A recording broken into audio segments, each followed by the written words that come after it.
What is the number one factor that will determine whether or not a retirement is successful? That's what we're going to talk about today. Let me bring in my co-host, Tony Shore. Tony, we're going to talk about whether or not we're going to be having a successful retirement. And if you are, what is the number one reason why that occurs in my experience? It's going to be a short show, Dan, because I know the answer, and I'm going to tell our listeners right now what the number one factor for retirement success is. Before you do, I'm going to say you're going to get it wrong. And then I'm also going to say, I am going to get you to tell me. So I'm not going to tell you. You're going to eventually come up with it. But what's your best guess? Pizza. Pizza is the number one factor for retirement success. How about that? You're slightly off. And am I off? The fact that you're from Minnesota and are talking about pizza is a crime in itself. So let's move on. True. So I think it's only fair to the listeners to define what is successful retirement, because I mean, everyone's got their own version, right? Success is different for different people. So I'm going to give you my version of what success is, and then I'm going to go into what the number one factor to make it happen is. So here's the quote I have. It's on the website, the dolphinfinancialgroup.com. It's a successful retirement is increasing income and decreasing stress. That's what I say success is. Oh, look at you quoting yourself there on the show. I like that. That's awesome. Usually you put up these pull quotes from, Ben Franklin or JP Morgan, or I don't want to get in trouble with the SEC Warren Buffett for putting words in other people's mouths. So. But no, that's a successful retirement is increasing income and decreasing stress. So that's your answer right there. That's the number one factor. Well, what is the number one factor to make this happen? So to make the reason why increasing income, pizza?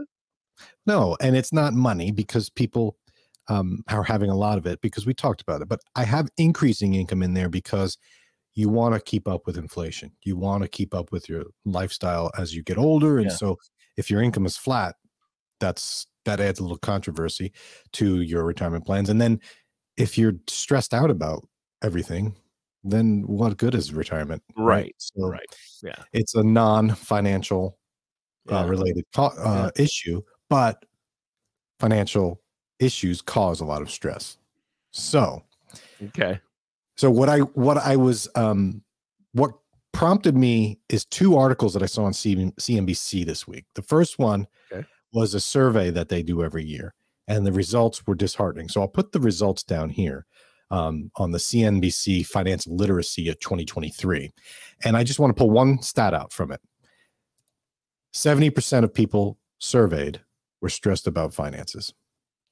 I believe that. In fact, it's probably actually higher in reality for most people.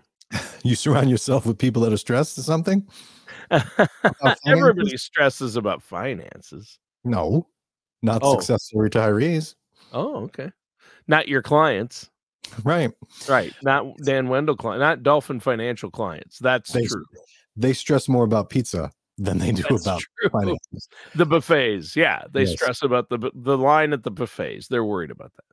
So I looked at this survey that they did, and there was a bunch of different, and you can go down by demographics, who's more stressed than others, and are women more stressed than men, and like millennials versus Gen Z, whatever.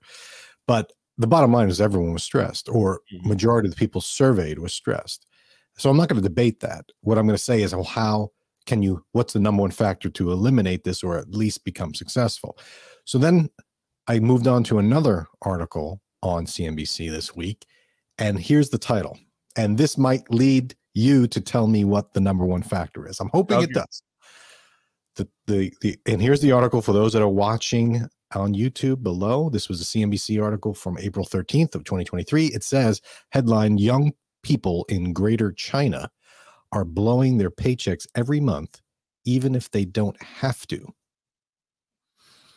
Okay, Tony. So, well, based on those two articles that you read, this is. I'm going to throw out a guess. I don't know if this is where you're headed, but I would say the number one factor for retirement success is education, financial education. I like it. It's feel good answer, but that's not what I was getting at. Because if these kids had better knowledge or education or awareness, what wouldn't they do? What wouldn't they do? They wouldn't. They would save more, or they wouldn't waste their money. This is it. Ding, ding, ding. The number one factor for retirement success is living within your means. Ah, it seems like it should have been easy. The answer. The answer is easy, but actually pulling it off is very difficult in the United States. Right. Because of, or in China, the way it sounds. In China, right? Unexpected. Now, this is big, and I read this article in China, and you could read it. Sounds fascinating. I didn't. Completely different than their parents' generation, which you could say is completely different than the parents of those that are boomers now. So the silent generation saved.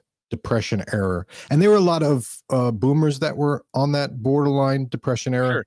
They were raised in depression era houses. Yeah. But they broke the mold, kind of like China's doing, and a lot of boomers lived outside of their means. Yep. My parents now, did. Right.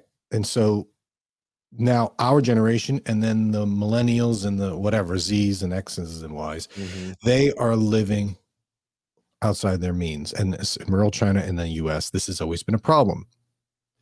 So when I'm helping retirees, and this is based on my experience, so I've seen retirees that weren't retired and are now retired. I've seen retirees that are just retired and now 10 years later, I've been working with them and I'm seeing it.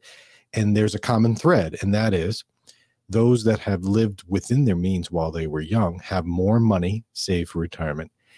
And those that lived within their means while they were younger and into retirement lived within their means in retirement. You don't get this shift in lifestyle. You don't have people living within their means and then all of a sudden they retire and they go crazy. And you don't have people that are living crazy their whole life and then they all of a sudden live within their means. And if they do, they're stressed out about it. So that's not a successful retirement. No. I find a very strange level of stress for my retirees are those that have lived within their means, have a lot of savings, and have the inability to spend it. Not because financially they can't, but because it's just not in them to spend. They're inherent savers. They've been savers their whole life, and now they're at the point where they should be spending, or they can spend without any financial repercussions, yet they don't because it's not in their nature. Yep. So they might have a little different type of stress, but the number one factor I feel, if you're going to have a successful retirement, is to maintain a level of spending that is below what you make. Yeah. You could flip that, because when you stop working, you don't have any income besides maybe Social Security, but you can create income. That's the first part of the statement. Successful retirement is about increasing your income. So you create income streams from your assets. And you decrease the level of stress because you don't worry about it. Right. I have a family member who is in their 80s, and she has she's 86, and she has about $650,000 in the bank. And she has 3 kids, and the kids say, "Hey, you should help out the grandkids with college, if you have that money." And she goes, "Oh, I'm worried about my money. I can't." She's 86, has $650,000 in investments or in, an IRAs, things like that. And she doesn't want to spend any of it. Again, yeah. So that's the way she was raised. Right. But I tell her, hey, you can't take it with you. The Egyptians tried that. We found it. Yeah. But you're right. You can't take it with you, but you could try. I think, to her defense, she's probably concerned about long-term care and needing to pay for that, which is not cheap. Yeah. She's already in assisted living. So. Right. And right. So self-funding long-term care, those people that self-fund get a little stressed out about it. But you're right. Would if she was asked if her retirement has been successful, what do you think her answer would be? And then do you think her retirement is successful? I would say overall, so far, she would say yes. It has been, but she still stresses about money, even though, and I just use her as an example of, it's funny, we talk about people who stress about money because they live paycheck to paycheck. She stresses about money because she doesn't want to spend it. Yeah, that's it. I'm telling you, it's a different level of stress for those people that have saved their whole life. Flipping the switch and spending is very difficult for them. It's a different type of stress they've not faced before. Yeah. And that stress is balancing the idea of running out of money with spending it and hoarding it or keeping it there for a rainy day. Even when it's raining, they don't like to spend the money. So you have to have both. Right. You have to have the increasing income. You have to have that level, because if you add a zero to her income, so now she's got 650,000, now she's got 65 million, right? Or 6.5 million. Let's just call it 6.5 million. Yeah. Add a zero. Is it going to change her lifestyle? Do you think it would change her lifestyle? No, not at all. It wouldn't change her lifestyle at all. You could add a couple of zeros.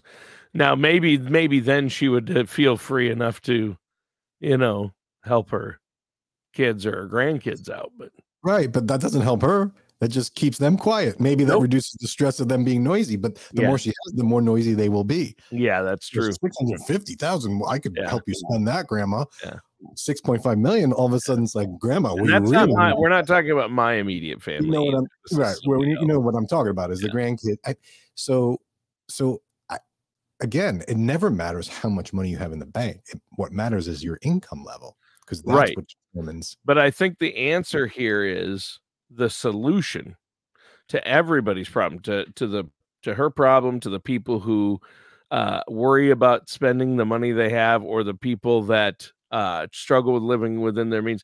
The key is, if you have a plan financially and say, I'd like to give some to the grandkids, but I want to make sure I'm covered, is to work with a financial services professional, an advisor who's a fiduciary, who's going to look out for your best interest and say, what do you want to do? What do you want to accomplish?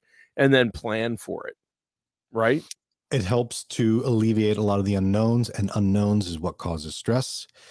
But I'll tell you this, people will come to me and they won't be living within their means. It makes my job exponentially harder, because now I'm more of a life coach than a financial coach. It's, you got to get your act together. You got to start saving. You're 10 years away and you got nothing. Someone's got to change. Yeah. Your attitude about when you're going to retire, what retirement means, or what work means, or what savings mean. Something has to change. Yeah. And that's a lot harder to deal with. All of the above probably has to change. Your lifestyle growing up is going to help determine and shape your retirement. And so when people come to me, I don't have control over where they've come. I don't know what type of people they are, but I find those that have their spending under control are much more successful in retirement than those that don't have their spending under control. Even if they are able to get it, which you can make that change. It's just exponentially more difficult. Right. So it's not a fun answer. No. The key is to live within your means. But I mean, hasn't that been the age-old advice since the beginning of time? Yeah. Don't spend more than you make. Yeah. Save some for the rainy day, the ants and the grasshopper. It's all there. But I truly believe that that's number one, above and beyond how much money you have. Because give me someone that has 6.5 million going into retirement, and give me someone that's got 65,000 going into retirement. Which one's going to be more successful? I have no idea. It all depends on their income. And pensions are gone. That used to be the forced plan. People had a plan. It was your pension. It was a plan, right? Here's the income you get. Yep. They don't have pensions anymore, so they got to create their own, and that's too much unknown, too much control, and people panic. They get stressed. They make poor decisions. Yeah. So you're right. Education, having a plan is key. Most people don't, but I think above and beyond all that, if you got your spending under control, if you live within your means, you're going to have success. Yep. That's the key right there. Live within your means. And it's like you said, it's the age-old advice. We've been hearing it forever, but it is the key to a successful retirement. I mean, that people in retirement are forced to live within their means, basically, and then that's a struggle that can be stressful. It can be, and it's going to be harder if you don't have it under control going into it. But it's all something you could solve. You just might need a little extra help. So, Tony, the question for you is: are you going to have a successful retirement? Yes. On what we learned, what we talked about today. Yes. Are you living within your means today? All right, no more records. Right. Right. All right, everyone. Thanks for a good show. We'll catch you next week. Bye, Tone.